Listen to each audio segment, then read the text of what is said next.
Jaya Srila Prabhupada, Jaya Prabhupada, Jaya Srila Prabhupada, Jaya Prabhupada.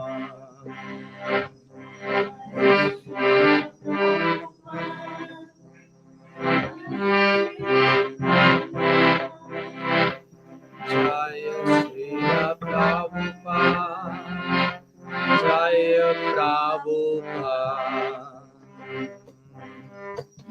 Jaya Srila Prabhupada, Jaya Prabhupada, Jaya Srila Prabhupada, Jaya Prabhupada, Jaya Prabhupada,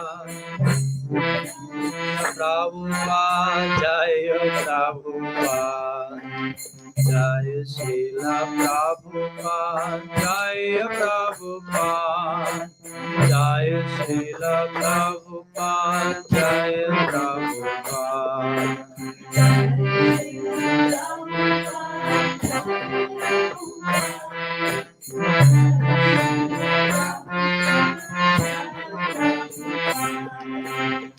Jaya Srila Prabhupada, Jaya Prabhupada, Jaya Srila Prabhupada, Jaya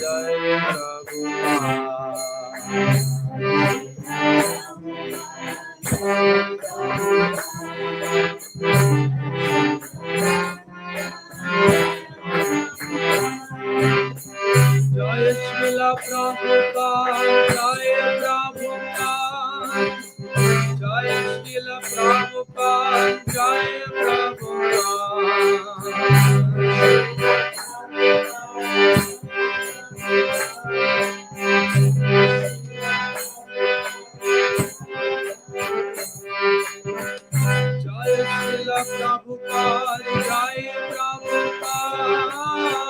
Jaya Srila Prabhupada, Jaya Jaya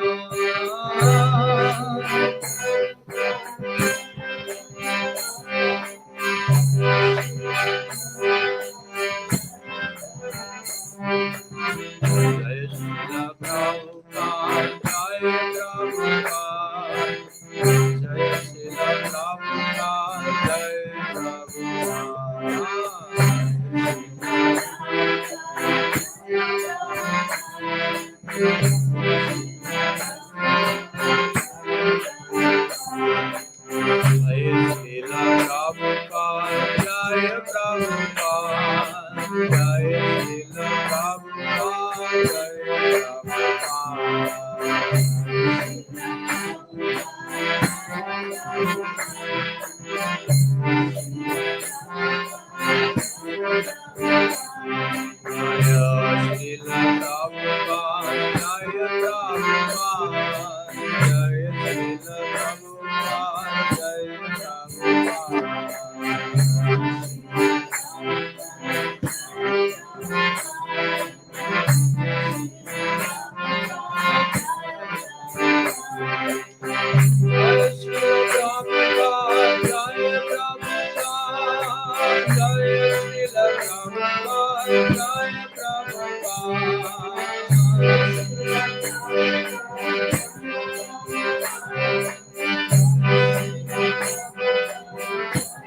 Prabhupada, Jaya Srila Prabhupada, Jaya Jaya Srila Prabhupada, Jaya Prabhupada, Jaya Srila Prabhupada, Jaya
Hare Krishna, Krishna Krishna, Hare Hare, Hare Rama, Rama Rama, Hare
Harinam Prabhu ki jai, Srila Prabhupada ki jai, Sri Nandotsav ki jai, Gaur Premanandi.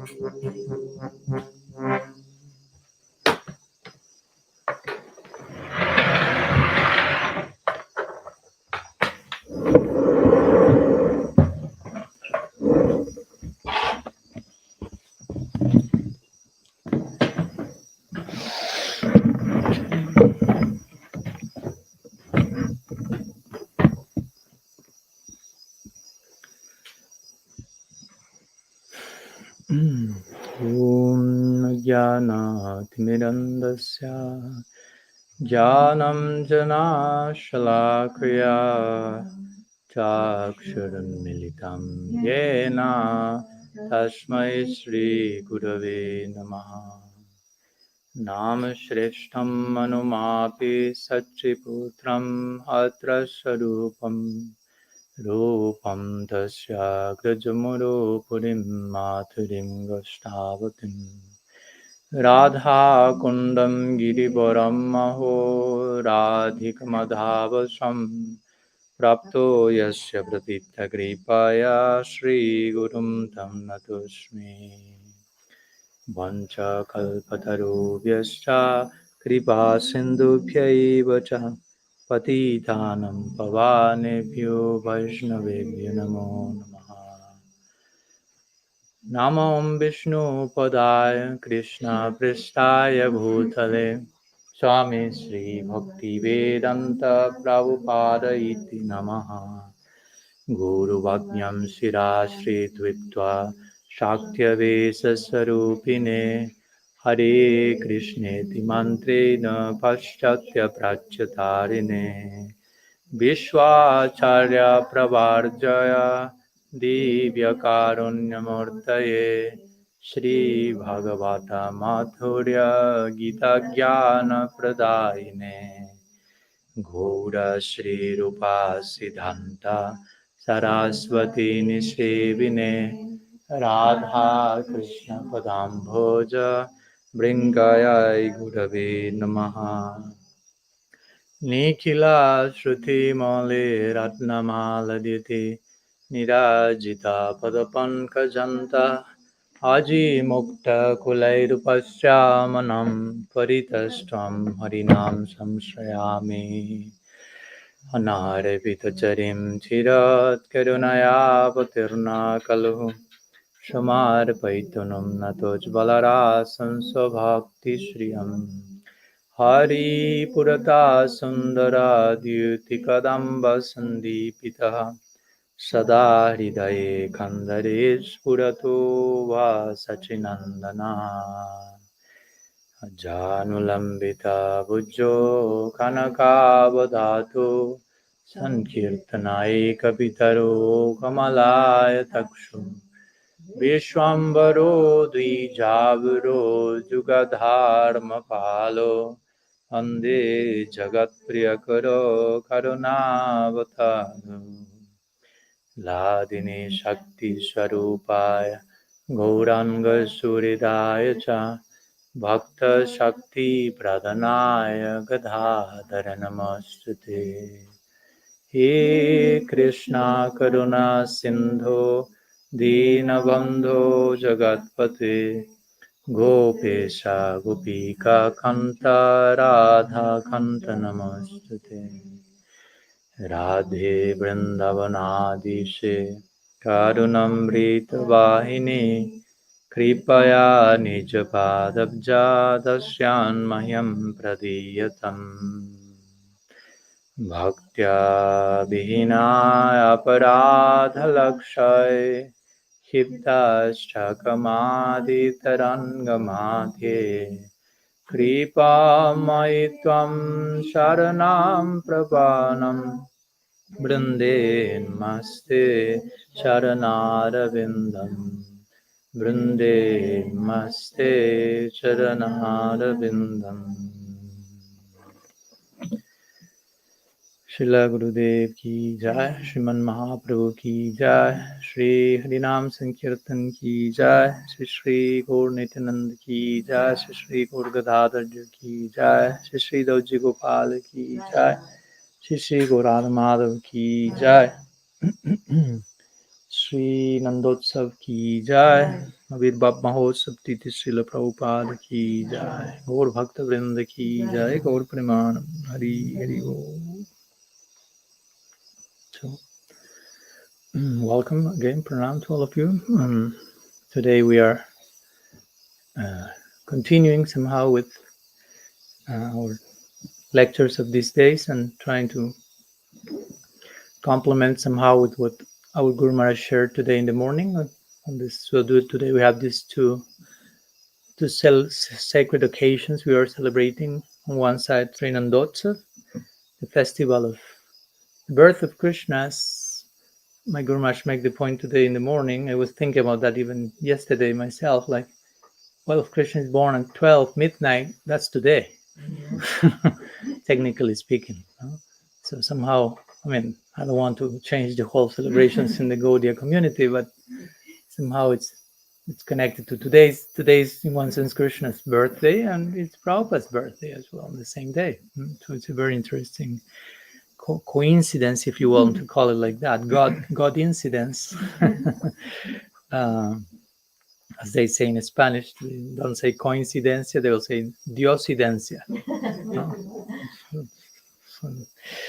So again, today also we have begun, as you know, a few days ago, our Japa retreats. It ended 2 days ago officially, but somehow it's ending in its extended version appendix-like version. We have this is the afterthought.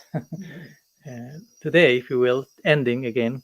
We have to end in some way, but in another way never ends. So, as we know, our retreat began extra-officially with Baladev Purnim, then continued the next day with Srila Prabhupada's journey from India to the West. So, with all the implications of those things, Guru Tattva, Baladev Prabhu, and Srila Prabhupada bringing Srinam to the whole world, and especially on this side of the planet, then we embarked upon our journey with Srinam for a week or so, and then we tried to reflect about, okay, name is not different from Krishna, and name now has to be born in our heart, and we have Janmashtami, the birth of Krishna, that he ultimately will be celebrated in our heart when we realize, okay, he's not different from his name.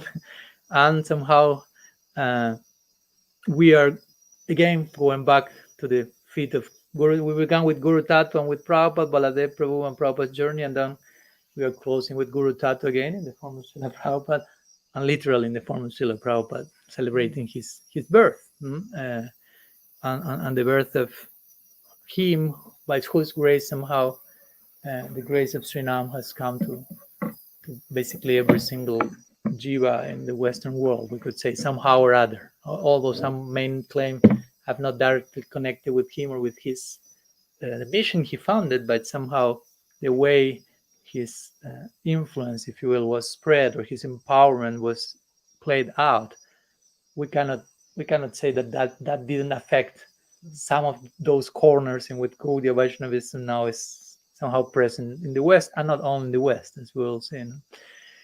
So anyhow, my Guru Maharaj today in the morning chose to mainly concentrate on Srinam Dotsav as the main topic of his lecture. And so trying to complement a little bit, I will try to concentrate a little bit more on Srila Prabhupada's appearance day today. So today's Prabhupada's, if you want to put it in, he was born 26 years ago. No? So we are celebrating that birthday. He was born in 96. A very interesting year, as we will see as well. Originally, he was born on September the 1st, but we are celebrating, of course, all this according to the lunar calendar. So every year, as you can see now, we are like 10 days, 11 days difference with that. Sometimes every 14 years or something, we'll get back to the same day. But today we celebrate according to the lunar calendar. So we will share some words about his appearance. He was born in Calcutta, we'll say in English. I had the fortune last year when I was going to India. I did some journey between Vrindavan and Mayapur, and was Vrindavan and Mayapur or Jagannath? Well, anyhow, I had to stop in Calcutta for a few days. I stayed there for a week, actually, staying in one place called Bhaktivedanta Research Institute, which is another chapter, but interesting experience. There also is like a research institute founded by these followers of Srila Prabhupada. And to my surprise, apart from the experience in itself being there, I was invited by a devotee friend of mine who lives there to do like a parikram in Calcutta, although it may sound an oxymoron, because Calcutta is not precisely the embassy of the spiritual world in one sense. It's very much modern or urban India at its most, but it's a sacred place because Srila Prabhupada was born there, among other things. Of course, also Bagbazar, Gaudiya Math is there, the famous headquarters of Prabhupada Bhaktisiddhanta. Many things revolving around Gaudiya Vaishnavism, and of course many other reasons will make also Calcutta a special city. So I had the fortune of doing parikram, if you will, or visiting all different places connected with Srila Prabhupada. One of them, the place of his birth. That is, it's nowadays in Calcutta, it's it's not the most opulent place nowadays. It's kind of a, how to say in English, like slum. So, but the devotees in ISKCON, they somehow recently, last year even, or 2 years ago, they got the place, because before that some people was living there. They were able to get the place and to buy some form of memorial there. So and there's a jackfruit under which Srila Prabhupada was born, actually. No, it is known that he was born under a jackfruit, and that jackfruit is still there. So I was fortunate enough to have darshan of this jackfruit, even to take some leaves and twigs. Of course, they fell for themselves. I won't take them. So I mean, I have not here with me, so sorry for that. That was like a year and a half, so they already taken it on the way. Give me, I have this, okay, and disappeared.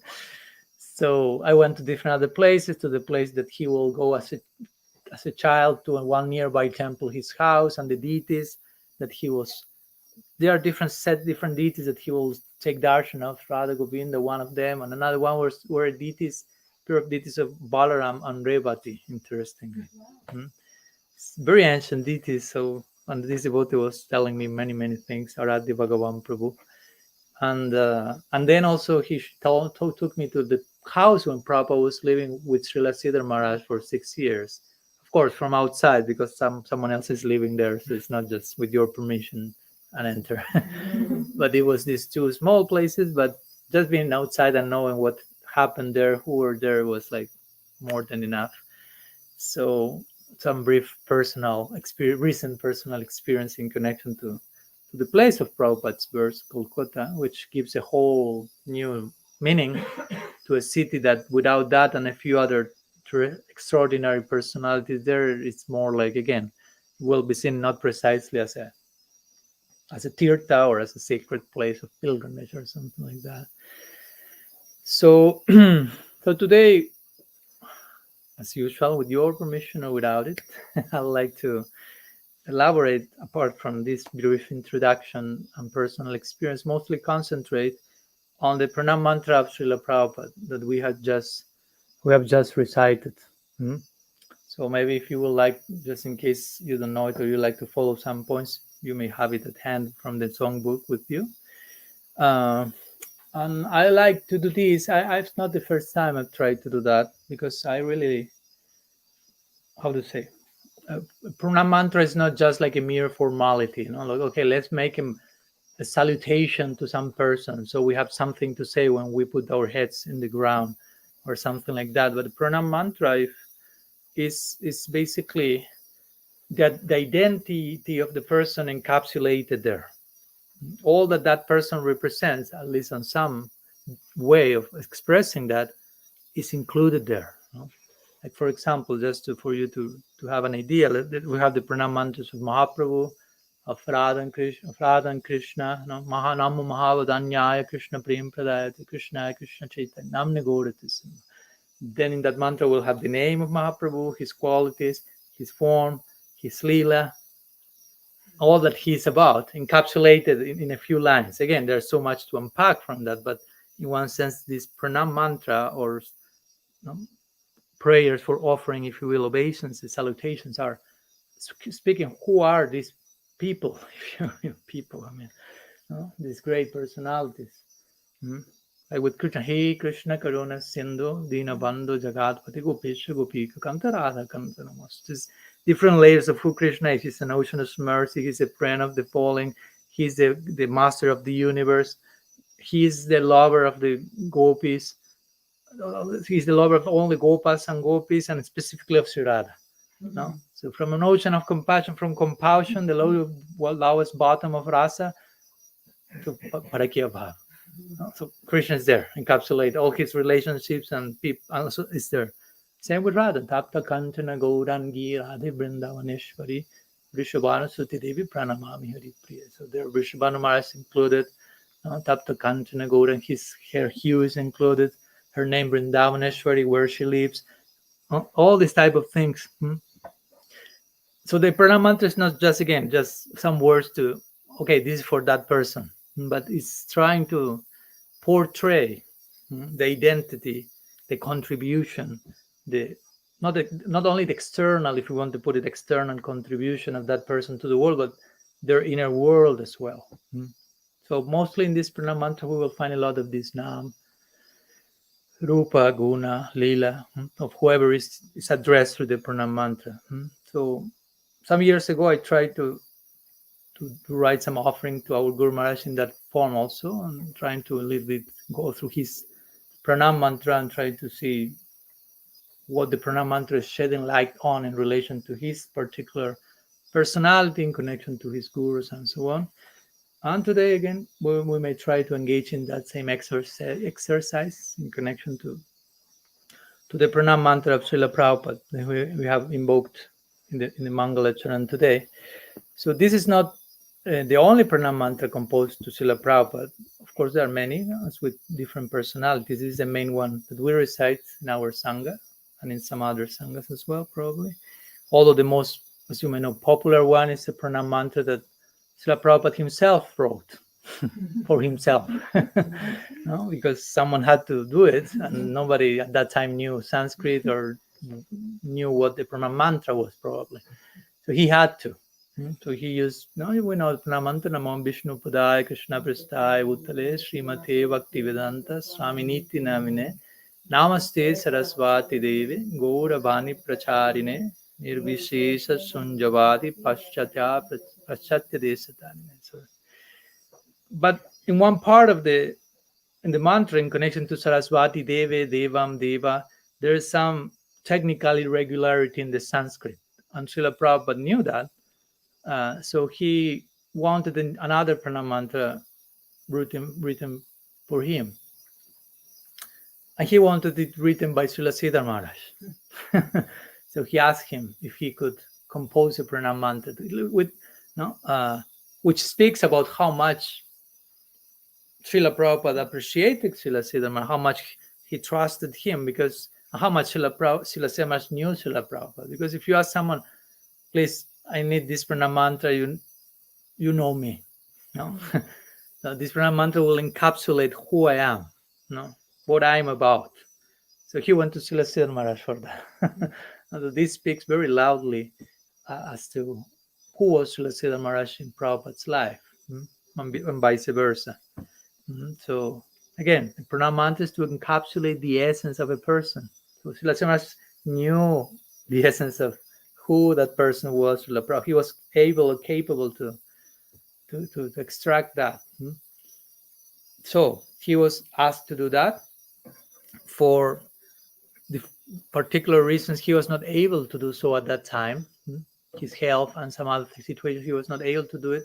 So he requested his disciple and eventual successor, Bhakti Sundar Govinda Maharaj, to write it. So Bhakti Sundar Govinda Maharaj was a Sanskrit scholar also, and of course was a personal servant of Srila Siddhar Maharaj, and he knew Srila Prabhupada also since he was like a child, basically.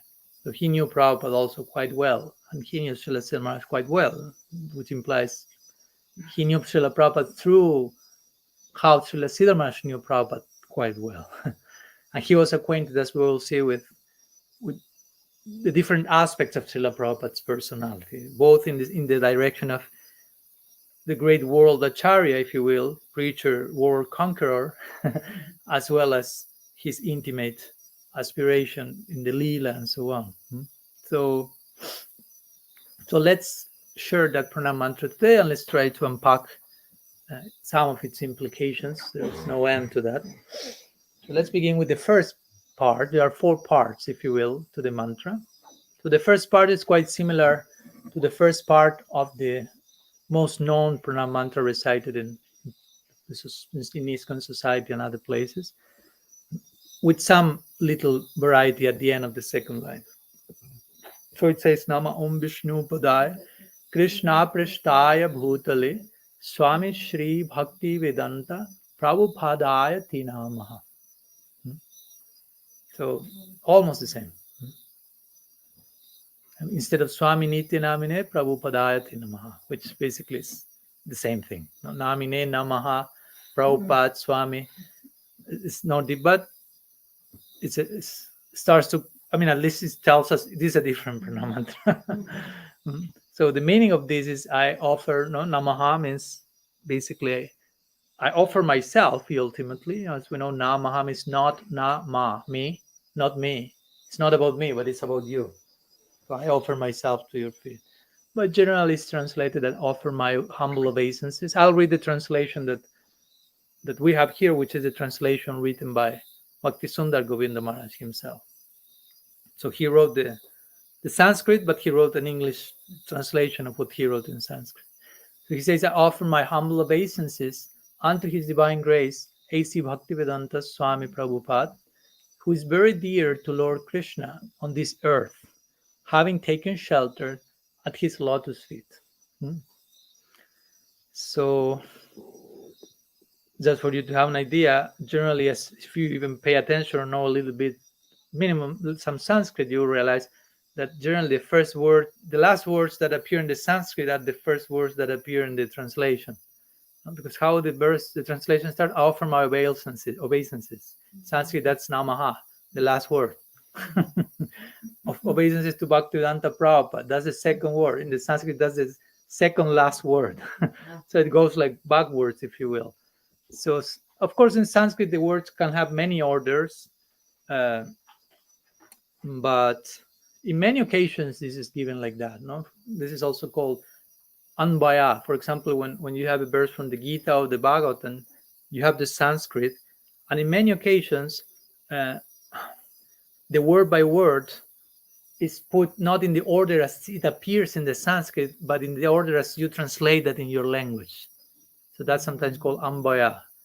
You follow my point? So you make sense of the words in the order you are seeing them translated. Because if you try to follow the Sanskrit, you have to begin from the end and go in there. And so, as we explained yesterday, this verse from the Gopi Gita, that the first na applies to the third line, but not to the first. And so many times also the charm in the Sanskrit compositions is like the main person about all the words are being spoken of just comes at the very last of the verse. So you don't know who is this extremely great personality until the last word comes. Srila Rupa Goswami's famous verse from Mahaprabhu is saying that. Anarpita chirim chirat kirunayava tirnakalu shamarpaitum natoj balarasan sabhakti shriyam hari purata sundara dhyuti kalamba sandipita sadahri daye kandaresh purato va sachinandana. So last word, Sachinand. This all this about such he has given that thing that has never been given before in an incredible way, who has given the most highest type of romantic love, and who has the golden hue of whatever this and that, and he appears in the womb of Sachinand. May that person roar in the cave of my heart, that's Sachinand. So then you go already. So something like that here also, no? Prabhupada appearing at the end. So this is the first part. We have 4 parts of this verse. The first 3 mostly deal with Srila Prabhupada as a guru, his guru figure, acharya, with his achar and with his prachar, with his conduct as an acharya, and with the results of that in the form of his campaign. And the last one also will speak like that, but also will be hinting us, again, his eternal swarup, or his inner aspiration. So this first verse, if you want to put like that, is a classical beginning, classical structure beginning for him, like a pranam mantra, no? And presenting like a main logic. It's saying here, I offer pranam to Srila Prabhupada, who is very dear to Krishna due to having taken shelter at his lotus feet. So basic logic is given. We become dear to Krishna by taking shelter at his lotus feet. Like, don't miss that point yourself. Although this is not about you, it's not your pranam mantra. But if you hear, oh, he became dear by this, I want to become dear as well. So, okay, you have, the formula is the same. You have to take shelter. The idea of shelter is implied immediately. So we will demonstrate our willingness to become dear to Krishna by taking shelter in he who has taken shelter. Basically, that's the implication with that. He's taking shelter of Krishna. He has become dear for him. He's so glorious. Let's take shelter in that person. It's not let's keep him and take shelter in Krishna ourselves directly, but let's honor the principle of parampara. So here Prabhupada is mentioned as being dear to Krishna on earth. Namam Vishnu Padaya Krishna Prestaya Bhutale. Bhutale means bhumi, planet Earth. So we could say that here the word on earth points to in one sense to the his visible lila on earth as an acharya, what we know to begin with of Prabhupada on earth. But also gradually, as we will see, this will culminate on what happens beyond earth, no, in his inner world, his eternal aspiration, which is beyond the planet Earth, although it will be in Golok Vrindavan, which is somehow the planet Earth of Vaikuntha or something like that, because it's Earth-like. Remember, it's not the planet Earth per se. We call it Golok Vrindavan, but it's human-like. It's Earth-like. So somehow that's the connection with Prabhupada, the endearer to Krishna on Earth. No? The implication maybe for all that he did on Earth, for all that we will explain now, that we know that he did, there's historical reference for that. But also he's dear especially to Krishna in the other earthly lila, if you want to put it, which is not on this earth, but it's in the Nara lila of Raj. So also interestingly, in this Pranama-mantra and many others, you have this Nama Om Vishnu Padaya. So what's the meaning of that? Vishnu Padaya means the feet, at the feet of Vishnu. But generally the translation was at the feet of Krishna. No? Because we are not aspiring to take shelter at the feet of Vishnu. Dasya Bhav for Narayan in Vaikuntha, Aishwarya Bhakti, right? No? And we know with the Prabhupada's inner affinities, we will see it's not precisely Aishwarya, but it's like running and wanting to embrace Narayan if he will be in Vaikuntha, like Gopakumar. So Narayan said, Gopal, and he ran wanting to embrace him. And everyone in for the first time in history of Vaikuntha, there was anxiety. No? Vaikuntha stopped, they had to change the name for a minute because Vaikuntha means without anxiety. But actually, as we say the other day when we were explaining the second Nama Parat regarding the name of Shiva, remember? And we mentioned actually all the names of the Devas are first of all the name of Krishna, and then they indicate the particular Devas. And the same applies with other names of God. For example, Vishnu. Vishnu is the name of, mostly we related with Narayan in Vaikuntha, but first it applies to Krishna in Vrindavan. Vishnu means something like all-pervasive. So there is a way to understand the word Vishnu in relation to Krishna in the Leela, for example, in relation to what we spoke these days when we spoke about Vaibhav Prakash and Prabhav Prakash. Remember these two expansions coming from the Swayam Rupa, the original Krishna? So Vaibhav Prakash were the ones that seem different, are slightly different in form and the emotional disposition and color, like Balaram in Braj, or like my Guru Maharaj said today in the morning, like Mathuresh Krishna outside of Braj. And Prabha Prakash are those expansions of Krishna who are exactly the same as him. Like, which is the main example we gave the other day in Vrindavan? The Rasa Lila, when Krishna is expanding for each gopi and dancing with each of them. So in this Rasa Lila, interestingly, after Krishna shows his all-pervasiveness, like appearing in all the different forms, Vishnu-like, the very last verse of the Rasa Panchadhyaya, or the 5 chapters of the Rasa Lila, which is the Falashruti, is a verse that shares which is the fruit of hearing the Rasa Lila properly. It says, Vikriditam brajavadubhir idam cha Vishnu, Shradam vitanu srinuyada tavarna yetya, Bhaktim param bhagavati pratilabhya kaman, hridrogam asva pahinotya chirena dhira. So, long verse and lots to say, but my point here is, Vikriditam brajavadubhir idam cha Vishnu. Sukadev Goswami saying, now, he who hears this lila of Vishnu playing with the wives of Braj with proper faith and from proper source becomes dhira, controls the sickness, the disease of the heart, lust, and so on. End of the Rasa Lila. So he refers to Krishna as Vishnu because again, why?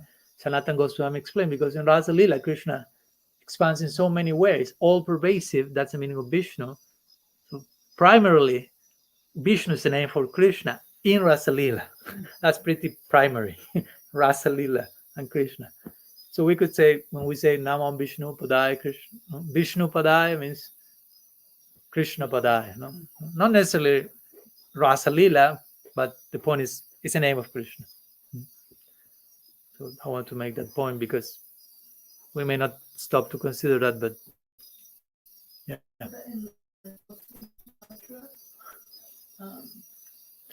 Brindaya Tulasi Devi, Priya Aikasasita, Vishnu Bhakti or Krishna Bhakti? Pradidevi Satyavati Namo Namo. Yeah, the point is the same. For us, Vishnu and Krishna is the same. Of course, some of those mantras may be in Shastra and may refer to Vishnu in a more general way, and we Gaudiyas may take that and apply with our Gaudiya conception. You know? So what's Vishnu for us may be different from someone else, as we can see, but there is place for that. So this mantra concludes basically offering pranam to that personality, Srila Prabhupada, who has taken shelter at Krishna's feet. Again, Vishnu Padaya or Krishna Padaya. So this is an important point. The very first thing when speaking about the guru is describing he's serving the feet of someone else. So he's a servant. The first point to consider about the master for us, my master, my guru, is he's a servant. He has his master. And that's why he's guru, because he's servant. Best servant of all, basically, if you will. So for being guru, you have to be the best servant. And you have always to have that abhiman along in yourself, that self-consideration. I'm a servant. Students forever, in the words of Srila Maharaj. The moment you think I'm guru, you stop being guru. As long as as much as you think that, in that proportion, you are no longer guru. You are not performing that function in an authentic way. So we have to perform that function in service to the parampara. As my Guru Maharaj likes to say, the guru is a servant of the shraddha of the disciple. You see, that's my role, to serve the faith of the student. That's who I am, a servant of your faith. That's how he introduces himself. I'm your servant of your faith. I'm here to worship that principle and to do something to honor that properly. So, and that's how the guru will accept students, not in the spirit, they are mine now. I'm their owner, their controller, but she will think, oh, now my own Gurudev is still further engaging me in her service so mercifully, appearing in the form of all these persons to commit me in his service. So instead of feeling I am accepting disciples for me, I feel my guru is coming so I can accept him or her more. So instead of feeling I'm accepting disciples, I feel I'm accepting guru, more guru. I'm more accepting my Gurudev more through each disciple. That's the only way you can survive being a guru, basically. So you require strong humility is required. So it's an important point. When the height of devotion and prem, love is reaching, one has this desire of serving the feet. Interestingly, it's also a point made in Chaitanya Charitamrita. In Adilila say Krishna Premare Eka Apurva Prabhav Guru Sama Lagu Ke Karaya Dasya Bhav. It's interesting. Say that the love for Krishna has this one unique effect, says Krishna Das Kaviraj Goswami, that it imbues superiors, equals, and inferiors. Guru Sama Lagu Ke means superiors, equals, and inferiors with the spirit of service to Krishna.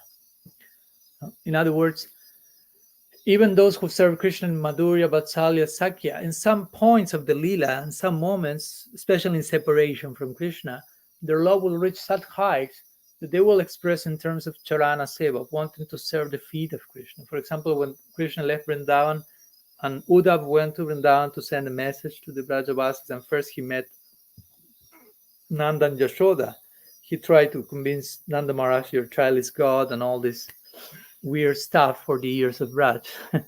And at one point, Nanda Maharaj, in the madness of separation, he starts to pray to Krishna in Dasya Bhav. Although he's his father, no, he's really his father, as our Guru Maharaj told today. But in certain peak moments, those are peak moments in where their love explodes in separation, he will pray to him like in Dasya Bhav. Similarly with Sri Radha, sometimes separation from Krishna. So again, this is mostly shown in separation. But in those moments of separation, their prem is peaking. So they will express this desire of Charana Seva, going at the feet and serving the feet of Krishna. The gopis express the same in Gopi Gita. So my point is here, Sri Guru is depicted as taking shelter at the feet of Krishna. For you, just don't take shelter to be there, but to render service. So that also speaks about the height of love, dasya bhav. Again, guru is dasya. This is servant. That's the main consideration. So this applies to the Brajavasis, and the Guru, Sri Gurudev is not an exception to the rule. So anyhow, first verse. We have three more. Yeah. You're sure. You're right. So let's go to the second one. The second one says what? Guru Bhaknyam Shirasi Dritva Shaktya Vesa Sarupine Hare Krishneti Mantrena Pashtatya Prachya Tarine. Very interesting. Very nice Sanskrit composition. So here it says, I will read the translation directly. It says, taking the order of his guru on his head, he became empowered by Nityananda Prabhu to act as a Shaktya-Vesha avatar. He distributed the Hare Krishna mantra all over the Eastern and Western world, delivering and uplifting all fallen souls. There are some additions in his translation as to what the original Sanskrit says, but he's basically mentioning some of the implications of the Sanskrit. The Sanskrit doesn't say Nityananda. It says Shaktya-Vesha. But of course, Nityananda Vesha, as we all see. So it begins saying, Guru Bhaknyam Shirasi Dritva. Shirasi Dritva. He put on his head Guru Bhaknyam. Aknyam means the order of his Gurudev. Of course, the Gurudev of Srila Prabhupada is Srila Bhaktisiddhanta Saraswati Thakur, Prabhupada. It's another Prabhupada. There's place for more than one Prabhupada. No problem with that. And each one will have their own Prabhupada probably, and no problem. Once I was in Vrindavan with Madhu Mangal Prabhu, who was a disciple of Srila Siddhar Maharaj. He was his basically personal kirtaniya. He was blind physically, and he was a personal kirtaniya of Srila Siddhar Maharaj for many years. At that time, he was like almost 90 years. That was like 15 years ago. So it was a very nice experience. We even get to record some kirtans with him. He knew all by heart because he couldn't read, so he knew all the songs. He will sing, you can imagine in which way, for being the chosen kirtaniya of Srila Siddhar Maharaj. And once he was singing this famous song that Srila Siddhar Maharaj wrote for Sri Bhaktisiddhanta Saraswati Thakur, Pranamami Sada Prabhupada Padam. That's the last line of all those verses. And at the end of the song, he starts saying, Jaya Prabhupada, Jaya Prabhupada, and so on. So at the end, one devotee asks, without too much sensibility, Madhu Mangal Prabhu, when you say Jaya Prabhupada, you are referring to Srila Bhaktisiddhanta Saraswati Thakur or to A.C. Bhaktivedanta Swami Maharaj? He did it with intention, naive as he was, but that was not correct to ask in that moment in public right after the song. It was not sensitive enough. So Madhu Mangal Prabhu felt disturbed. How you say? I don't know, he said. Prabhupada is Prabhupada. That was his reply. Like implying, whoever is Prabhupada for you, take it like that. No, don't bother with this, like who was your Prabhupada, and because maybe it wasn't I honor the feeling of each one, so don't need. That's why sometimes in Kirtan you don't generally sing the names of your guru directly, but you say Gurudev, Prabhupada, Guru Maharaj, because those titles are applicable to any person. So you are not limiting the glorification to your guru only, as if there is a disciple of someone else, they cannot include their guru in that or something. So these are some of the sensibilities we're engaging in Kirtan. It's not just a mere technicality. So again, Agnyam, Guru Agnyam, Prabhupada has his own guru, Prabhupada Bhaktisiddhanta Saraswati Thakur. The word Agnya means order, like Mahaprabhu, famous word, Jari Deka Tarikaha Krishna Upadesh Amar Agnyay Guru Handra Tarai Desh. To whoever you meet in any moment, speak about Krishna. I give you this order, free the whole land, and so on. So here the verse is saying, Srila Prabhupada put the order of his guru on his head, but as our Guru Maharaj always likes to point, and it's historically provable, you say? that actually Prabhupada Bhaktisiddhanta never gave Srila Prabhupada an order per se of doing what he did. Like, I order you. This is my instruction. But he gave a suggestion, which this is not diminishing Prabhupada's glory, but actually highlighting. He said, well, if you have, you know English, you speak English, so it will be good if you preach in English. That's it. I mean, I'm not saying that's little. The Guru gave mere suggestion, and the passionate disciple who is totally obsessed with, in a healthy way, with pleasing his Guru, in his mind, in his heart, that sounded like an instruction for life. Not only because mere suggestion is, but Guru suggested me, so it's not that I have to do that. He suggested. I can do, I cannot do. But the real disciple will never think like that. No? Sometimes the Guru will also suggest something, and just, if you will test the disciple, let's see if you catch what I mean. No? It's not that the Guru needs to be telling the disciple every single thing from beginning to end. So the beginning that may happen, but at one point, the Guru wants to see the disciple grow and to feel how much you are understand, how much I don't need to say anything basically, and you are nonetheless catching my intention basically. So this is showing how intense was Srila Prabhupada's desire to please his Guru, how much identification he had with the needs of his master, as we spoke these days. No? Identification with the need. My master creates a spiritual identity, if you will. To a good servant, again, does not need to be told what to do, to say. No? Even a mere suggestion is more than enough. Or sometimes Guru just won't say anything, but the disciple is so fine-tuned with the vibration of the master that some gesture, I mean, you study the Leela, and you will see sometimes Sri Radha wants something, and she would just look on silent glance, and Rupa Manjari got everything immediately. She doesn't need one word, just one sign, one whatever gesture, one movement. Everything is totally clear: what to do, how to do, when to do. So sometimes that's say, no, the lowest disciple needs to be is told what to do, and does not do what he's told to do. Like we said the other day, this arrow disciple, do this, okay, Gurudev, and goes like an arrow, and the arrow goes and never returns. No mission accomplished. And on the deeper level, a disciple has to be told what to do, and she does it. But on a higher level, the disciple doesn't need to be told what to do, already knows what. It's so much in tune. So that's Srila Prabhupada. A mere suggestion, and he make a whole world out of it. A whole house in which the whole world can live. And of course, how this happened? Guru Bhaknyan Shirasi Dritva Shaktya Visas Rupine. Somehow one part of the line replied, continues the other idea. He was Shaktya Visas Rupine. His Swarup, his personality was Shaktya Vis, which means Shakti Avesh. Shakti means powered, and Avesh means like imbued, you say in English? Like imbued with power. So that's a technical term that we use to refer to the, basically when a soul is empowered by God to perform a particular function. The Bhagavatam speaks about different Shakti-Ves avatar.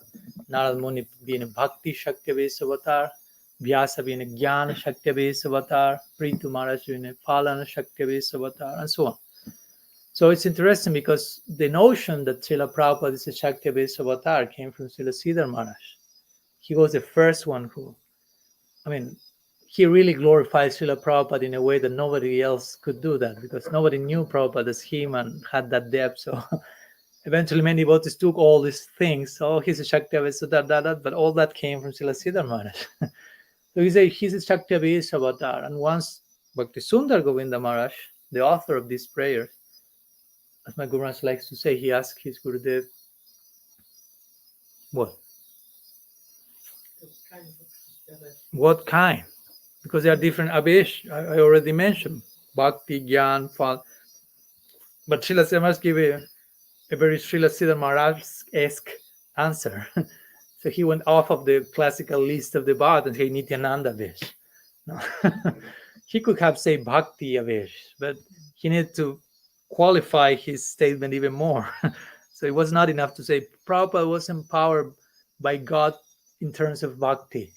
He was empowered by Nityananda Prabhu in terms of bhakti and spreading bhakti with all that Nityananda Prabhu implies, as we know, going to the downtrodden people and going to the lowest section of society and taking them, giving them the highest thing, this kind of extremely undiscriminate dispensation. And Srila Siddhar Maharaj, on top of that, he added that, and you can imagine, no, the level of his realization, because he said, Srila Prabhupada was empowered by Nityananda Prabhu when he was on the Jaladuta and he wrote his prayer at the lotus feet of Krishna. And Srila Siddhar was not there in the Jaladuta with Prabhupada. He was on the other side of the planet, but he could feel all those things. All those things were awakened in him. And that shows how much he was like connected with how close friends they were. So he will say that on that moment in which he emptied himself in Sharanagati in the first part of the song. We won't go into the details of that song, that requires another retreat, not even class. But first part, as my Guru says, Prabhupada expresses Sharanagati, empties himself and surrenders. Krishna, give me the power to do the bidding of my Gurudev. And Krishna Tava Punya Have Pai, as we know, all this famous song. No? So I will please Radharani's camp. My Gurudev is from that camp, and if you Radha's place, you will get some piety in your life. That will be good for you.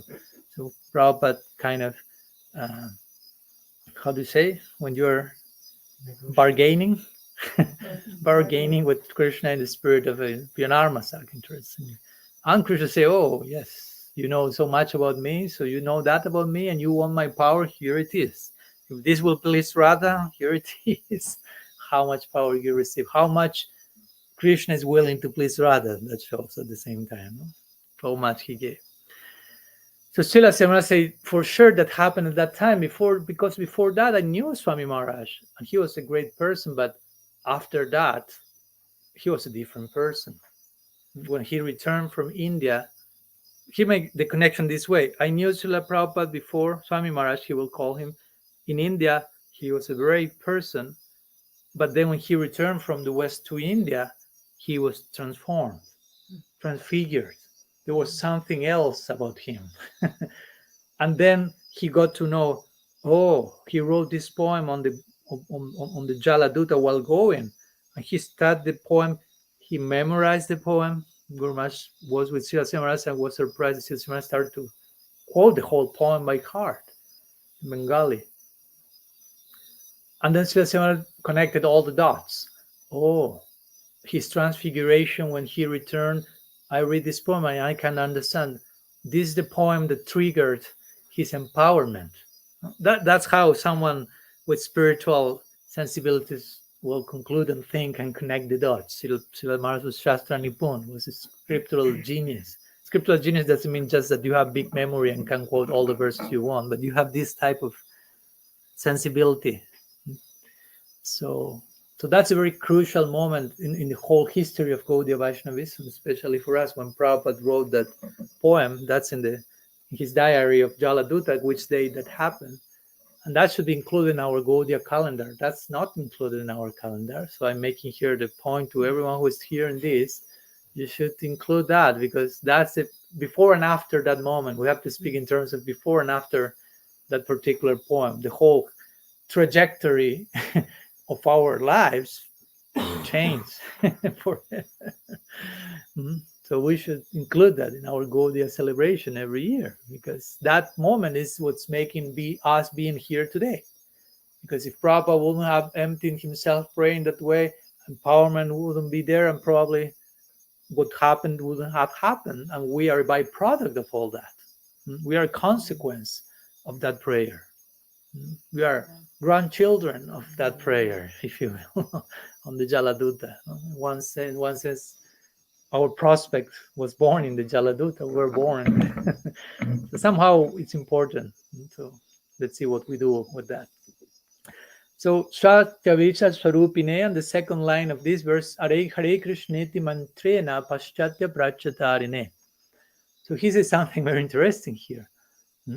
That empowerment took him to Hare Krishneti-mantrena, which is the Maha Mantra, Hare Krishna.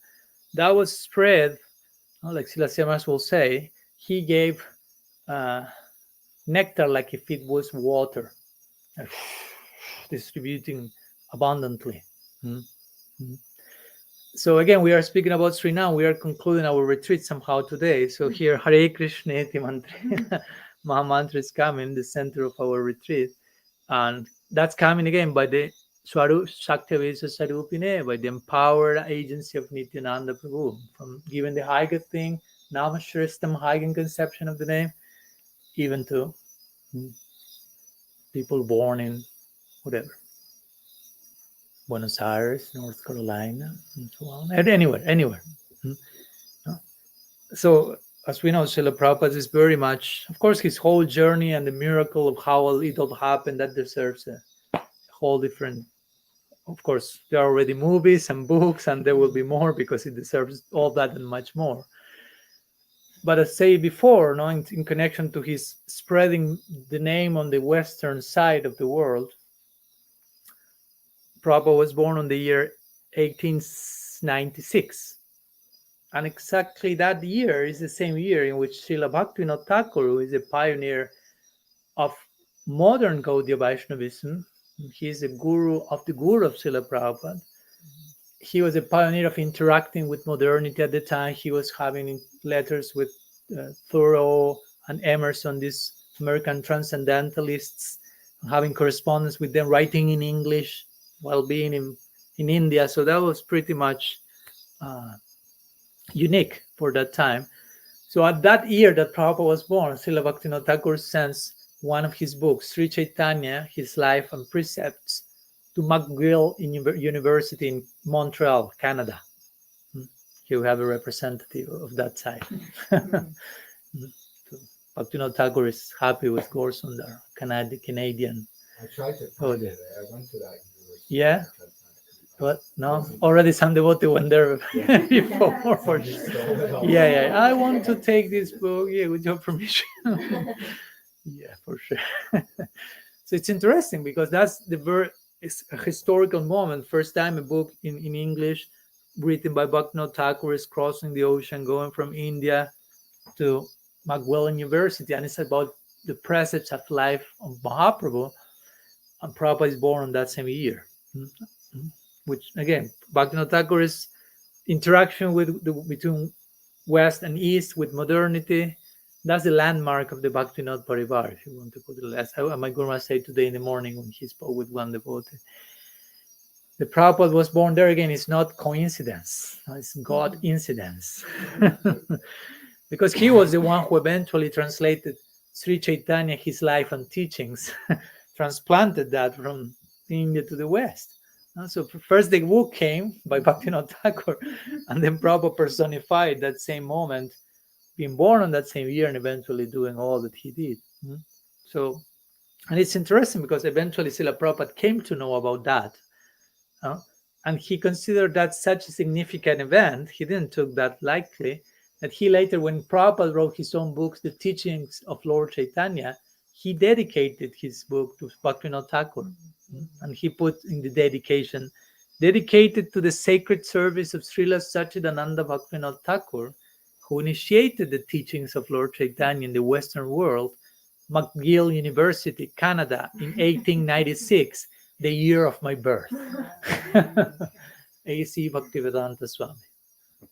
So interestingly, he dedicates the book to Bhaktivinoda Thakur. He connects the dedication with that year, and then he mentions that was the year of my birth. Of course, in his humility and considering, somehow we are being able to do some service to the Bhaktivinoda Parivar, he will say that my mission is the mission of Bhaktivinoda.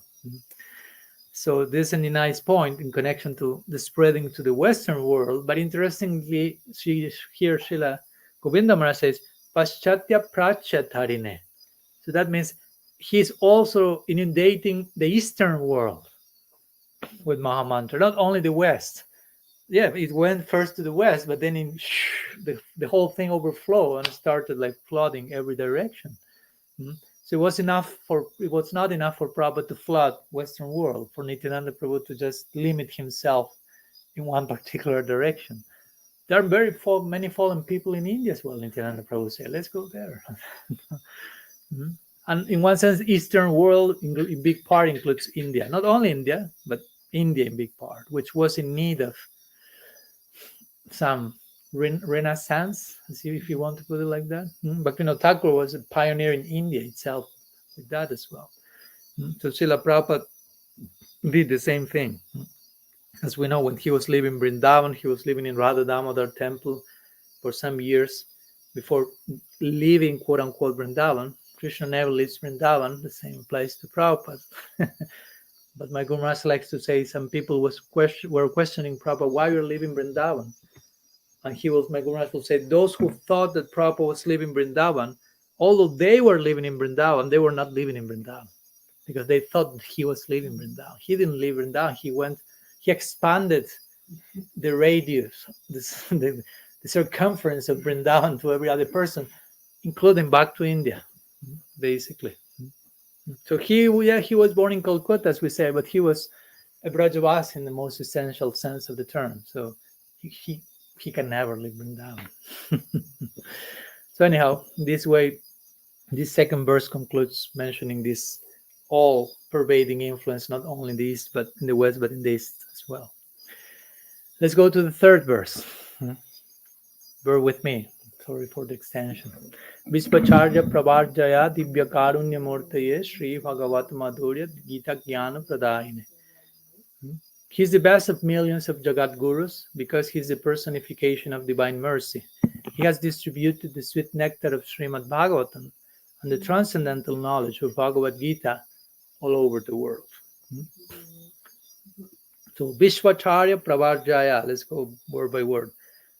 Prabharjaya means the best of the Vishvacharyas. That's a very, very fancy way of glorifying Prabhupada. Vishvacharya means like acharyas of the whole universe, universal teachers. He's the best of all universal teachers. It's another way of saying Paschatya Prachatarine, in the sense Prabhupada is spreading the glory of Mahaprabhu everywhere in the East and in the West, in the world. He's a world teacher, but he's not only world teacher, he's the best of world teachers. So more specifically, he will say here, he's the best of between millions of Jagat Gurus. So, as Guru Maharaj said today, he was speaking about Prabhupada at the end. He didn't speak too much because he was choked up very quickly. But he will say that Prabhupada was such a lover of Krishna. Even if you want to argue and disagree with some things he did, you cannot deny that he had love for Krishna. So if that's there, you can disagree with whatever you like, but if you accept that, end of the conversation, basically, end of the argument, if you will. No? So he was, of course, there are many gurus and many great personalities, but even among those, he was not an ordinary one. He was a very special, even among Jagat Gurus. Just to be a Jagat Guru is like, only not to receive the title. Anyone can made up their own Jagat Guru-ness, but Prabhupada is considered very, very special person among them. Why? Divya Karunya Murtaye. Govinda Maharaj says, he's the Murti, or the personification of Divya Karuna. Yesterday we spoke about Divya Karma and Divya Janma. Now comes Divya Karuna, divine mercy. So Prabhupada is a condensed Murti, condensed, concentrated form of divine mercy. So there's lots of poetry here also, and it's important to appreciate that. It's required. Poetry is required, as Guru Maharaj was speaking about certain things. So he's this distilled, condensed personification of divine mercy. All that and divine mercy ultimately again is Nityananda Prabhu's extreme dispensation. That's another way of speaking about Shaktya-Vesa Swarupine. Again, his Shaktya-Vesa avatar of Nityananda. Another way is Divya Karuna Murtaye. Swarupine can be a form. Murtaye is a form. Shaktya-Vesa Divya, with his Shaktya-Vesa of what? Of Divya Karun, Nitai Karun. So Prabhupada is embodiment of the mercy of Nityananda Prabhu. You can put it just like that, basically. We know Nityananda Prabhu, we know he's merciful. Give me an example of that taking shape. Okay. Srila Prabhupada ki jai. So he was extremely, due to that empowerment with mercy, he himself was such a compassionate personality, so merciful, just like Vasudev Datta standard. This associate of Mahaprabhu who once prayed to Mahaprabhu, oh, please God, give me, Prabhu, give me all the karma of all the living entities on every planet of all the universes, and I just remain here forever paying, but take all of them with you. I cannot bear seeing them suffering. So Prabhupada had that type of compassion. Prabhupada had that extreme surrender, as we already saw. He emptied himself in such a way. He had some, as my Guru Maharaj said today, such extreme faith in the Achintya Shakti of the name, as we spoke in the retreat. We have to develop deep faith that the name can do miracles, can do the impossible. We need that in our case. We need a miracle. And Prabhupada had full faith. This name can do everything. Has a Achintya Shakti. So he had that strong faith in the name, extreme compassion, extreme humility himself in being an instrument of that. And this is very clear in his whole life. Now, there's a very nice instance in this connection that, with your permission or without it, I will share with you, which comes when Prabhupada first reaches Western horizon, if you will, where the Jaladuta stops at Boston. Sumati can relate with Boston there. We spoke today about, she met Prabhupada there. And Prabhupada wrote a poem there. I don't know if you know it. Markine Bhagavat Dharma. Not prayer at the Lord's feet of Krishna, but Markine Bhagavat Dharma. So let me share some parts of it, almost all of it, in which he really shows what he saw. Remember, he's coming from Vrindavan and he's landing into another planetary system, basically, called West. And not only West. So he says like that. I'll just read the poem. It's a very nice poem that can be sung, even he wrote it as it can be sung in Bengali. My dear Lord Krishna, you are so kind upon this useless soul, but I don't know why you have brought me here. Try to imagine, Prabhupada came just with a few dollars, a little bag, not knowing anyone, no contacts, not support, not anything. He had anything but everything. He had a heart filled with faith in the Nam and faith in Krishna, faith in Guru. That's all you need. Everything else can. So he's arriving to that new planet in that situation. So you are so kind upon this useless soul, but I don't know why you have brought me here. Here? Now you can do whatever you like with me. Very quickly he makes his point. But I guess you have some business here. Otherwise, why will you bring me to this terrible place? It makes no sense me being here, but there must be something in your mind, because if not, what I'm doing here?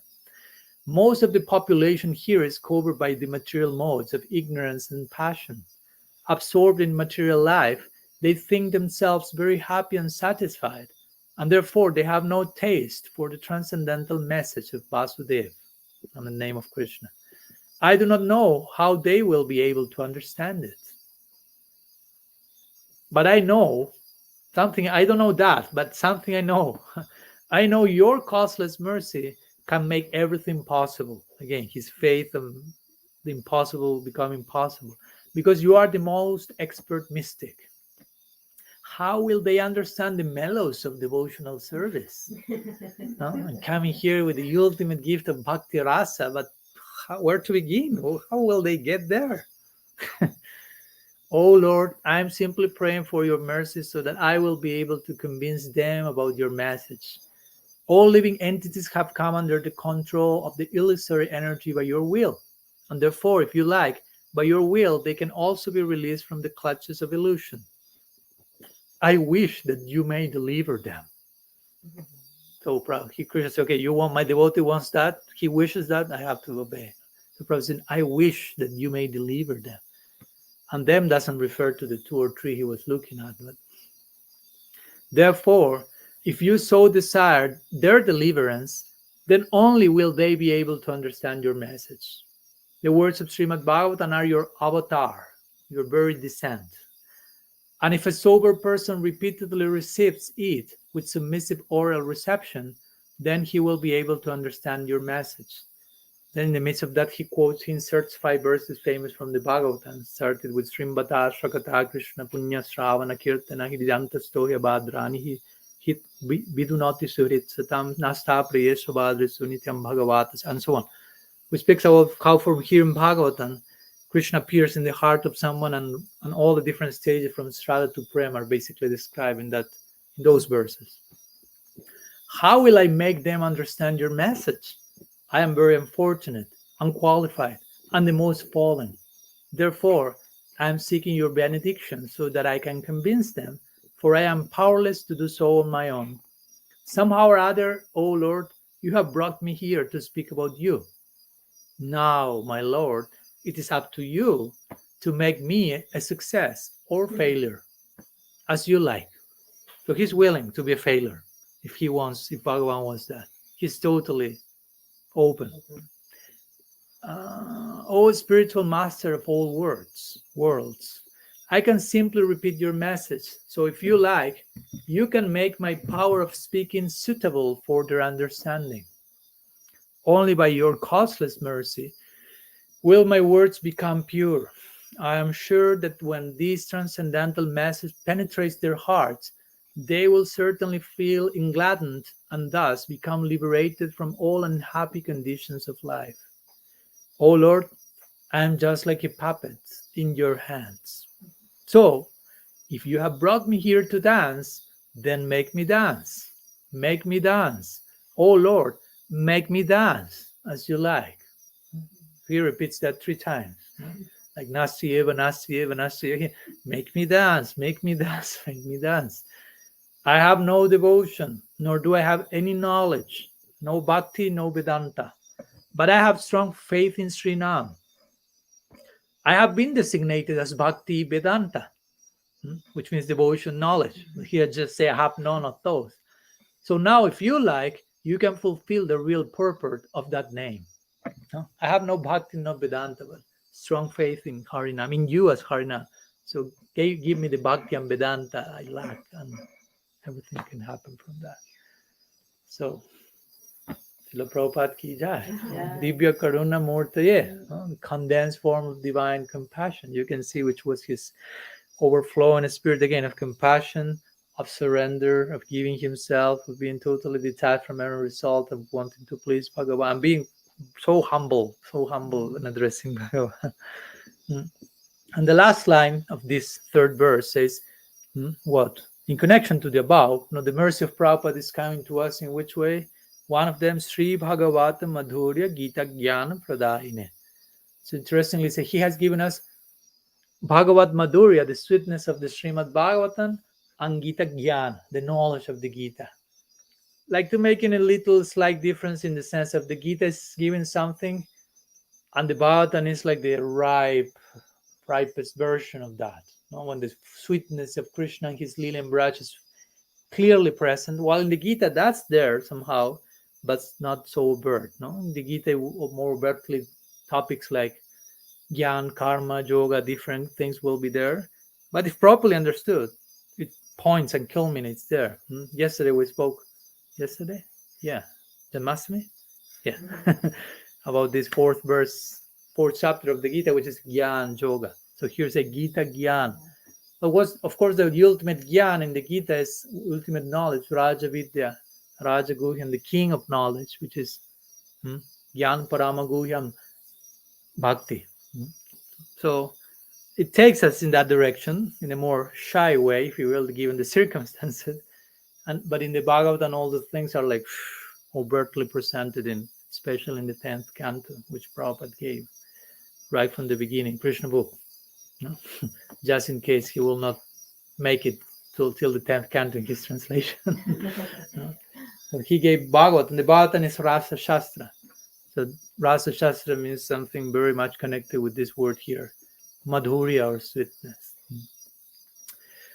Let's go to the last verse. I conclude our presentation today. Gaura Sri Rupasidanta Saraswati Sevine Radha Krishna Padam Bhoja Bringaya Gurave Namaha. So the translation of Sri Bhaktisundar Govinda Maharaj says, he is constantly engaged in exclusive devotional service to Srila Bhaktisiddhanta Saraswati Thakur, Srila Rupa Goswami, and Sri Gauranga Mahaprabhu. I offer my humble obeisances unto Srila Prabhupada, who is like a bumblebee, always tasting the nectar of the lotus feet of Sri Sri Radha and Govinda. So remember, the first three verses mostly depicted Srila Prabhupada's role as an acharya, world acharya, Vishvacharya, Pravarya, and so on, as an example of practitioner, perfected practitioner, if you will, Siddha Sadhaka or something. So now in this last verse, we will find something of that as well, but also if we read between the lines, we will see that it's a hint about his inner identity. And as I mentioned, Srila Bhaktisundar Govinda Maharaj, he knew Prabhupada very well. Srila Siddhar Maharaj knew Prabhupada very well. And Govinda Maharaj knew Srila Siddhar Maharaj very well. So he was quite familiar with Prabhupada's inner affinity, because Srila Siddhar Maharaj was, especially after reading his prayer at the lotus feet of Krishna, Kottabhani Chutta Chuddhibanika Lutta Putti Seidinika Vihave more, and so on. So Srila Siddhar Maharaj was aware Prabhupada has an affinity towards Sakya Bhav. So this became apparent to Srila Govinda Maharaj as well. So my point is, he's writing this with that in mind. No? He has that, he knows that. So when he will say some things in this last verse, it has to be applied to what the author has in mind. No? So it's important. This is what Jiva Goswami does in the Tattva Sandarbha. He writes, he establishes the supremacy of the Bhagavatam, and the way to do that is by going to the minds of the author and the speaker of the Bhagavatam, Vyasadeva and Sukadeva, these two devs. He goes to their minds and understands why they say what they say. So this is similar. Okay, the author is writing this, but what's in his mind? What is he aware of in connection to the person he's writing about? Because Govinda Maharaj knew about Prabhupada's inner affinity for Sakya Bhava. So whatever is said here has to fit in the parameters of what he knows from his own Gurudev. So Srila Prabhupada has this affinity of Sakya Bhava. I know some may have some arguments in that connection, but there is plenty of evidence to the contrary of those arguments. And okay, this is not to create a war, but it's to engage in a very serious, deep conversation on the basis of evidence. And of course, our Guru Maharaj, along with Sripad Ashram Maharaj, have compiled a very interesting quantity of that in the book, Oh My Friend. Then you can have a very interesting glimpse at Prabhupada's inner life. And in further detail, not only Srila Prabhupada has an affinity for Sakya Bhava, of course, it's not only an affinity, if you will, in this case, he is there, he is that, but more specifically, the type of Sakya Bhava called Priyanarma Sakya Bhava, which has to do with Krishna's friends who are aware of his romantic rendezvous with the gopis and so on. And this will become apparent in this last verse, although it's not saying overtly anything about Priyanarma Sakya or anything. But let's try to play out the implications of this verse. So how one may say, okay, you say that Srila Prabhupada is in Sakya Bhava, he's a Priyanarma Gopa.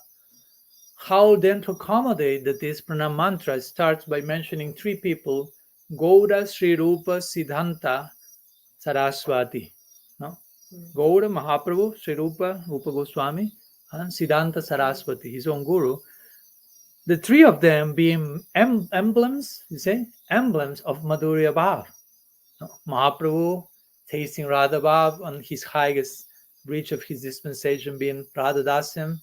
Rupa Goswami being Rupa Manjari and describing so much in detail the experience of Mahabhava of Mahaprabhu, Sri Chaitanya Manobhishtam, Stapitam Yena Bhutale, and Bhaktisiddhanta Saraswati Thakur, who is well known that he was in his Siddha Swarup Nayanamani Manjari. So these three are really connected with romantic love. So and these three are mentioned in, it is said, Gaura Sri Rupa Siddhanta Saraswati Nisevine, which means Nisevine, Niseva. Niseva means constant service. Prabhupada is constantly engaged in the service of these three. And these three are emblems of Madhurya Bhav. So how can you say that he's a Priyanarma Sakya? How does fit, if he's constantly engaged in their service, means eternally, basically. You follow my Purva Paksha? I'll have to present some arguments to pound the post stronger. So let's briefly mention that just to conclude, how these three names with which this mantra begins, this line, can be also accommodated in the context of Pranama-Sakya. So to begin with, of course, someone may say, no, Mahaprabhu only came to give Manjari Bhav. So everyone in the Gaudiya Sampradaya is in Manjari Bhav. Well, of course, it may sound a little bit too much, extreme, but some devotees think like that. So, and if you don't have that affinity, probably you don't belong to the Sampradaya or things like that. But of course, we won't deny that the main dispensation of Gaur Sundar, Gaur Tattva, is in the direction of Unnata Ujjvala Rasam Bhakti Sriyam, Radha Dasyam, this Manjari Bhav, the immediate extension of the experience that Mahaprabhu had of Radha Bhav. There's no denial of that. The whole Sampradaya is saturated in that direction. But as we know, there's also some Mahaprabhu's dispensation comes along with Nityananda Prabhu, and that creates a second river of influence, if you will, and the supportive role of Sakya Prem coming through Nitai, and being present throughout our Sampradaya, many personalities. To begin with, we are the Brahma, Madhva, Gaudiya Sampradaya. Let's begin with Brahma. He wants to be a Sakya, as we see from Brahma's Mohan Lila, and so many personalities in between, not only Brahma. We won't enter into that detail, but my point is, that's clear. So there's not only space for Madhurya Bhava, but also for Sakya Bhava. And even in many occasions in the Chaitanya Charitamrita, Krishnadas Kaviraj Goswami speaks that Mahaprabhu came to give to the world Chari Bhav. Chari Bhav. He uses that expression many times in Chaitanya Charitamrita. You can do some research database. Chari Bhav means 4 bhavs, which means the 4 bhavs, main bhavs of Raj. Dasya, Sakya, Vatsalya, and Madhurya. So the implication is all things will be available through the Gaudiya Sampradaya, and that's still the Gaudiya Sampradaya. It's not just only this thing. There is place not only for Sakya or Pranama-Sakya, but even these other, although they may not be the main currents, but Chari Bhav, the possibility is there. So my point is, by mentioning Gaur in this mantra, the Pranama-Sakya of Prabhupada is not excluded for that. He can be, of course, serving Mahaprabhu at the same time eternally in Nityanavadi. That's the second option. And then regarding Gaura, Sri Rupa, Siddhanta, Sri Rupa, again, some people may say, okay, Rupa, we are known as Gaudiya Vaishnavas, and also we are known as Rupa Nuga Vaishnavas. So Rupa Anuga means those who follow Rupa. As Rupa Goswami and as Rupa Manjari. If you do not follow Rupa Manjari in Anugatya, giving yourself to Rupa Manjari in Manjari Bhav eternally, then you cannot be called Rupa Nuga. Sometimes this is a point. You are only called Raga Nuga, but not Rupa Nuga. So all Rupa Nugas are Raga Nugas, but not all Raga Nugas are necessarily Rupa Nugas. That will be the point. Which I understand if the statement is made in the context of Rupa Nuga in every sense of the term, will include being a Manjari and following Rupa even as Rupa Manjari. But if someone is following Rupa, the teachings of Rupa Goswami, it's already Rupa Nuga, in some way or another. We can speak in different ways of how to follow Rupa Goswami. But if someone follows Rupa Goswami somehow, Rupa Nuga. There's a whole chapter in Oh My Friend about Rupa Nuga. But let me share one brief quote that is mentioned there in the Oh My Friend from Bhakti Pragyan Kesava Maharaj, the Gurudeva Srila Bhaktivedanta Narayan Maharaj, and one very distinguished disciple of Prabhupada Bhaktisiddhanta. And he will say, to make it clear that there is place for Rupa Nuga Bhajan in other affinities other than Parakiya Bhav Madhurya Rasa. He says, in the name of Rupa Nuga Bhajan, the Ichadipaka Sahajas, which means those Sahajas who prematurely think themselves to be mature before actually being so, like an unripe jackfruit. No? Ichadipaka means unripe jackfruit, Sahajas. So in the name of Rupa Nuga's Bhajan, those Sahajas who have strayed from the path accept only Parakiya Madhurya Rasa as Bhajan. They have concluded that there's no other rasa, such as Dasya, Sakya, Vatsalya, and so on, within Rupanuga Bhajan. This indeed reveals the Sahaja cult's ignorance of Rasa Tattva and its waywardness. Strong words. So that's a point to make. No? According to Kesha Maharaj, if you think that Rupanuga Bhajan only includes Manjari Bhav, you're a Sahaja. So again, by mentioning, my point is here, by Sri Rupa being mentioned in this verse, it's not saying that, oh, if Prabhupada is in Priyanarma Sakya, then he cannot be a Rupanuga, and therefore he cannot be a... No. One can do that with another devotional affinity. And finally, the name of Bhakti Siddhanta. Bhakti Siddhanta Saraswati. Gaura Sri Rupa Siddhanta Saraswati Nisevine. So Bhakti Siddhanta Saraswati Thakur, yes, he's Nayana Mani Manjari. He has this identity in Madhurya Bhav. But we could say Srila Prabhupada received, if we would like to conceive of Prabhupada as a sadhana siddha, which of course this is another separate discussion, because I know that many devotees will think, no, the gurus always need to siddha. But that's not mentioned in Shastra ever, anywhere, to begin with. And of course, the real question is, what takes you to feel that necessity? If he's not need to siddha, there's a problem there? No? Someone asks us, we know Prabhupada himself, who is higher, sadhana siddha or nitya siddha? And Prabhupada said the important word there is siddha. I don't care for the rest of the sentence. And Prabhupada himself presented himself as a sadhana siddha, speaking about previous lives and what took him to be born in a Vaishnava family. And we see that if we would like to take that approach, from his very birth, he has received very strong Sakya Bhakti samskaras. In the family he was born, in connection to Udarana, Datta Thakur, and so on. So we can see very clearly this influence of Sakya Rasa in him. And then we could say, okay, in the association of Prabhupada Bhakti Siddhanta, he was, if we will, influenced by the Madhurya Rasa samskars, which combined with the Sakya Rasa samskars make the result of Priyanarma Sakya, Narma Sakya Bhav, which was the affinity that Prabhupada exhibited. So there is place again for Bhakti Siddhanta Saraswati Thakur being included there, and that not being in contradiction with Prabhupada's mood of being a Priyanarma Sakya. But actually, the presence of Prabhupada Bhakti Siddhanta is instrumental and crucial for the Priyanarma equation to manifest. And this will be confirmed in the last line of the last verse. Let's conclude with this. What does the last line of the last verse say? Radha Krishna Padam Bhoja Bringaya Gurave Namaha. So Radha Krishna Padam Bhoja Bringaya. So this again, that means he's like a bumblebee buzzing constantly at the feet of Sri Sri Radha and Krishna.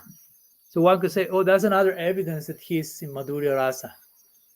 No, again, this is not contradicting the Prabhupada in Priyanarma Sakya. No? This is shedding further light, because again, he's constantly buzzing at tasting the nectar of the pollen lotus feet of Sri Sri Radha Govinda, buzzing there in service in a unique way, like a Priyanarma Sakya will do. Priyanarma Sakyas are engaged in serving, in uniting Radha and Krishna in a similar way like the Manjaris do in their Madhurya camp, in a complementary way. They're crucial for that to happen. So again, a Priyanarma Sakya can be a bumblebee also at the feet of Sri Sri Radha and Krishna. And because of this, all that we have said during the last hour and 20 minutes, because of all this and much more, which of course we cannot say in one class and in one lifetime, nor with hundreds of mouths like Ananta Shesh, the Pranama-Mantra concludes with these two words, no? Gurave Namaha. Gurave Namaha. Again, it started with Namaha, it ends with Namaha again. Again, I offer my pranam, I offer my most, we offer, not I, we, please join me in this. This way we will be concluding, offering our most heartfelt pranam to Srila D.C. Bhaktivedanta Swami, Srila Prabhupada, by basically whose infinite mercy we are gathered here today. By whose infinite mercy we have received the shelter of one of his favorite sons, one of his favorite children. We have to conceive like that. No? Srila Prabhupada gave us our Guru Maharaj, Srila Prabhupada gave us Srila Sridhar Maharaj and so many wonderful I would say uncles and brothers and whatever, all this extended family. And by whose service we are offered the possibility of continuing, aspiring to serve him in eternity. He's opening that door as well. So let's pray through Srinam that he came and he brought Srinam with such a particular empowerment and dispensation. Let's pray through Srinam for someone, for the mercy of Srila Prabhupada. And anyhow, in this way we are trying to make full circle with our Japa retreat that we have begun speaking about Srinam, and we conclude about Srinam falling at the feet of that personality by whose Srinam came in the Jaladuta and was transplanted directly from Sri Vrindavan directly to all the words. And this way we conclude like this today, under the shade and shelter of Srila Prabhupada's lotus feet. Avirbhav Mahotsav Titi, Srila Prabhupada ki jai. Srila Prabhupada ki jai. Srila Guru Maharaj ki jai. Shri Dauji Gopal ki jai. Shri Nandotsav ki jai. Gaur Bhakta Vrinda ki jai. Gaur Premananda Haribo. Vancha kalpatarubhyascha kripa sindhubhyaiva cha patitanam pavanebhyo vaishnavebhyo namo namaha. Ananta koti vaishnava vrinda ki jai. Gaur Haribo.